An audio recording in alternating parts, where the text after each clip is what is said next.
And hello, YouTube, and welcome back to another episode of the Zone TV Movie Entertainment with me, your host, Jonathan, once again bringing you my thoughts and review for tonight's episode of Disney Plus's Daredevil Born Again, episode 4.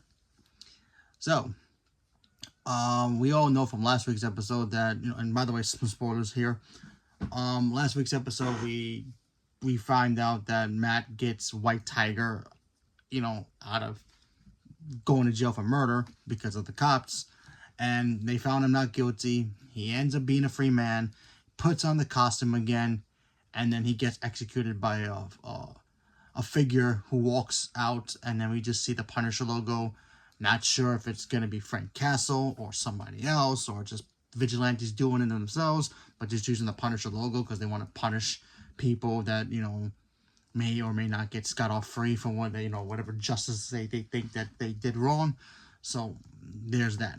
We also get to see Matt get a new client in this episode, as well as some low-life thief, low-level thief. He just steals some food because he's hungry, because, he has some bad luck. He's African-American, and he's done some things, sure. And then, he loses his benefits, and then he's just like, oh, I'm hungry, I just want to eat. And then he steals food so he doesn't have to go through a dumpster again. And, they want to lock him up again. Matt tries to, try to figure out a way to get him out of jail. He wants probation, and, courts ain't having it. So, there's that story. I thought that stuff was really cool. We also get to see Fisk and his, I guess his counsel from his mayor stuff. They have some, butting heads. He's trying to fix the whole, I guess, sanitation problem.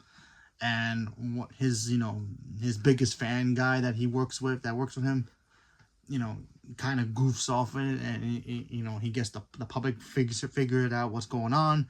He gets mad at him, and, he's just like, hey, you messed up. Next time, you're going to be gone. He's just like, yeah, you're not fired now, but I'm going to eventually, fire you if you do this again. The guy's pleading for mine. He went to a party, kind of got drunk, and he kind of slipped up some, smear secrets that he wasn't supposed to, let out. So there was that. We also get to see the return of Frank Castle, a.k.a. The Punisher. The Punisher's here, folks. Now, seeing the Punisher and Matt Murdock, butt heads, apparently Matt finds the bullet that killed White Tiger, because the police are looking for it. They couldn't find it. He finds it near the, I guess, like the sewer area, near the street. He's got the hearing, so he got to see that. So that was pretty interesting. I guess like the casing of where the bullets go to. So he finds it. He shows it to Frank. It's got the Punisher logo on it. So either that's Frank's bullet, or, the copycats are, like, literally, putting the logos on their bullets as well. So there's that. Frank's aware of these vigilantes, and he just doesn't care. It looks like he's going through a difficult time as well, but not, besides the fact that he lost his kid and his family. So he's going through something. It could be from, direct moments from the original Punisher show that they might just carry on to this. Something new. We don't know. So there's that. Him and Matt got, butt uglies in a way to talk about it, because, they both like, hey, yeah, I screwed up, but so did you. You're not just, the only one, why'd you screw up, all this and that. So I thought that stuff was really cool. We also get to see our very first, glimpse of Muse. And in the end of this episode, we got to see Muse, take one of his victims and literally suck out the blood, because he likes to paint, his murals. And he uses the blood of his victims, so that looked creepy cool. So I love how he's got like the blood that looks like his paint in his eyes coming out of his, the mask. So I thought that looked great. We also get to see Vanessa and Wilson Fisk go to, therapy again. They're still, trying to figure out how to work their marriage together. They talk about their kid being gone and all that stuff. So there's that. We also get to find out that apparently his kid's still alive, but locked up somewhere, and Fisk knows about it. So there's that. So that was interesting. We also get to see White Tiger's niece show up at the morgue to see the body. But, Matt's like, no, you're too young for that. You shouldn't be looking at that. Which kind of also indicates that she's going to be the next White Tiger.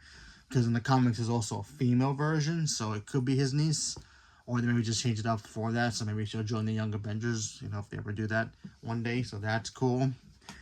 I believe there's a reference in here to Squirrel Girl, so if they, when the cops arrested Matt's new client, they're like, oh yeah, maybe squirrels did it. He was telling Matt, hey, maybe squirrels did it. I didn't steal anything, and he was talking about squirrels. So the only person in the MCU that we have not seen yet, that I want to see in the MCU, is Squirrel Girl. So that's a little wink to the camera, like Squirrel Girl exists somewhere in the MCU. So hopefully, I'm not saying they say Squirrel Girl exactly. They say maybe squirrels did it. Squirrels wouldn't just do that without being commanded, right? Especially in the MCU. So that's got to be some kind of like wink to the camera, like, Squirrel Girl, one day, right? Please. Anyway, so I thought this episode was pretty cool. I just like the fact that this show shows us Matt Murdock in his most vulnerable spots. And he's just, he may have failed as Daredevil, but even when he fails as Matt Murdock, as just a lawyer, he tries and tries and tries as hard as he can to try to fix the problems that he can, rather that's with, the guy who played White Tiger, which, by the way, I didn't know the actor passed away, so R.I.P. to him. Did not know about that, so, yeah, I just found that out, I think, yesterday, so that blows my mind. I had no idea the actor actually also passed away in real life, so I was, like, really shocked about that.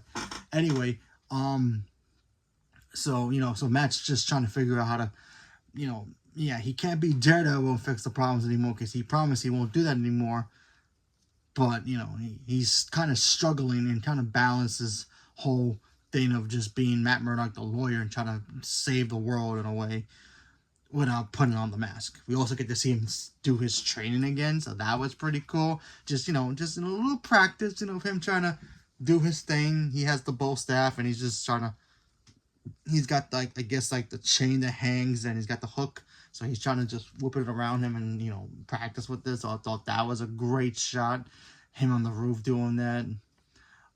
Yeah, Muse looks freaking crazy. I think Muse is going to kill Matt's girl. His therapist girlfriend. I think she's going to get killed by him. And that's how Matt gets back into being Daredevil.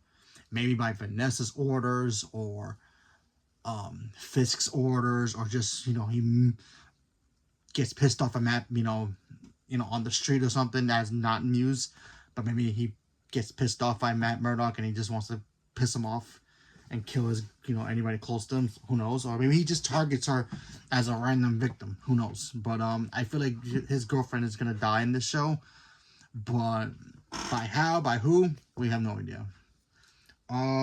Yeah, so yeah, very good episode. No action scenes in here at all. No, obviously no Daredevil moments in here, but, we do get to see Matt just be the lawyer that he's trying to be, the better lawyer that he's trying to be, and also kind of be Daredevil without putting on the mask, by just trying to help people, just by his new client, trying to help him because, he lost everything and he just can't catch a break. So I thought that stuff was, very cool to see him do. Yeah, I'm really digging this show a lot. I think the dramatic moments in this show just work so well, gets you invested in these characters even more. You don't really, as much as we want to see him kick butt and be all Daredevil again, I just like seeing Matt Murdock just deal with lawyer stuff. This is the stuff we should have got with She-Hulk.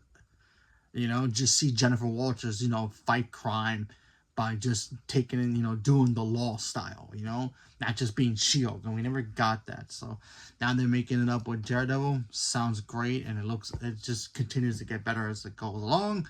And yeah, Fisk is great. There's a moment in this episode where he goes to like I guess a children's school, and the children are singing a song to him, and you can clearly tell just him thinking of it. They don't say that he's thinking about anything, but you can imagine him thinking about it. Man, I gotta get the hell out of here. These kids are driving me nuts because they're singing a little bit off key, but they're just kids, so go figure. But you can clearly tell Fisk is not having it. I thought that was funny, and in the way that they kind of show that moment. But yeah, this show just continues to get better and better, and I'm enjoying it a lot. So leave me a comment below. Let me know what you guys thought about Daredevil Born Again, episode 4. Are you guys watching it? Not watching it yet? Enjoying it? Not enjoying it? Leave me a comment below. Let me know. Stay tuned for more, and thank you very much, and have a good night.